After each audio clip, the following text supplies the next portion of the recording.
ఆ ధర్మమే పోయిన నాడు ప్రజలు చతుర్విధ పురుషార్థములుగా స్వీకరించరు.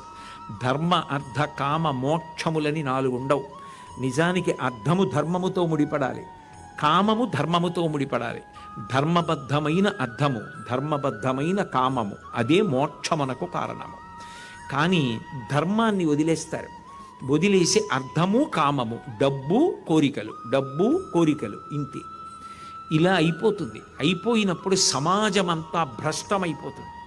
నువ్వు ఒక్కడివి కోపగించి ఒక రాజు చేసిన ఒక్క చిన్న తప్పు మనసులో పెట్టుకోకుండా, ఎవరో ఏమిటో తెలుసుకోకుండా శక్తి ఉంది కదా అని శపించేశావు.